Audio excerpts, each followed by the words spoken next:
আসসালামু আলাইকুম। নাহার মির্জা ব্লগ থেকে আপনাদের সবাইকে স্বাগতম। সবাই কেমন আছেন? আশা করছি আল্লাহর অশেষ রহমতে সুস্থ আছেন, ভালো আছেন। আলহামদুলিল্লাহ, আমরাও ভালো আছি।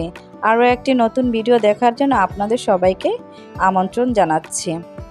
আশা করছি আমার আজকের ভিডিওটি আপনাদের খুব ভালো লাগবে। এই তো আপনাদের ভাইয়া বাজারে গিয়েছিল, সেখান থেকে কিছু মরিচ কিনে নিয়ে আসছে।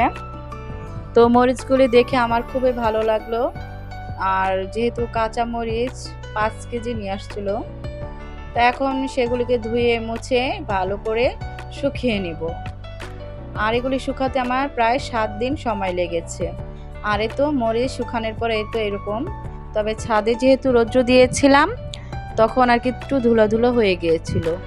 আমি কিন্তু আগে এগুলো ধুয়ে দিয়েছি, এখন দেখি ধুলা ধুলা। তো এখন আবার এগুলিকে রুমাল দিয়ে, ভিজা রুমাল দিয়ে ভালো করে মুছে নিয়েছি।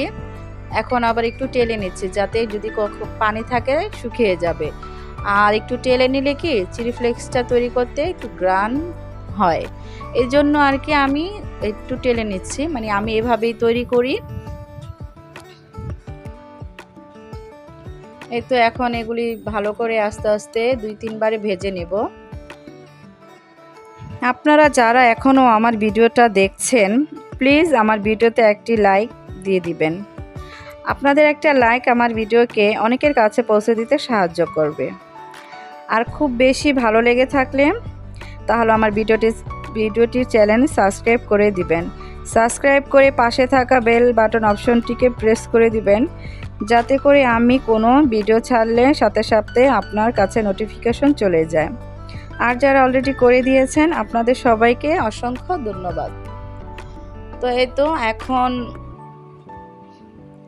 এগুলি ব্লেন্ডার নিয়ে নিচ্ছি। একটু ঠান্ডা হয়েছে, তারপর ব্লেন্ডারে নিয়ে নিয়েছি। এই তো এখন ব্লেন্ডার করার পর দেখুন জিনিসটা কীরকম হয়েছে।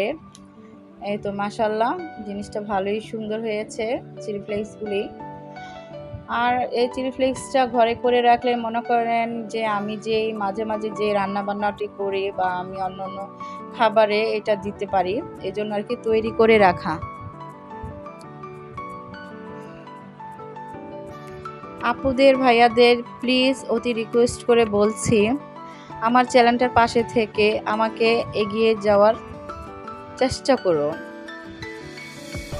আমার একটা রিকোয়েস্ট এতটুকুই যে আমি অনেক কষ্ট করে আপনাদের জন্য একটা ভিডিও তৈরি করি। এখন আপনারা যদি আমাকে লাইক না দেন, দেখি সবাই দেখে কিন্তু আমাকে লাইক দেয় না। আমার এত কষ্ট লাগে, অনেক খারাপ লাগে। দয়া করে আপনাদের এই বোনকে অবশ্যই লাইক দিয়ে পাশে থাকবেন। আর নতুন যারা আছেন আবারও বলছি, একটা সাবস্ক্রাইব করে দিবেন প্লিজ। এই তো এখন আমার চিলি ফ্লেক্সটা তৈরি হয়ে গেছে, তা আপনাদের সাথে আমি একটু শেয়ার করে নিলাম। দেখুন কেমন হয়েছে। যদি কারো ভালো লেগে থাকে, ভালো একটা গঠনমূলক কমেন্ট করবেন। তো দেখতে দেখতে এখানেই বিদায় নিচ্ছি। আসসালামু আলাইকুম, আল্লাহ হাফেজ।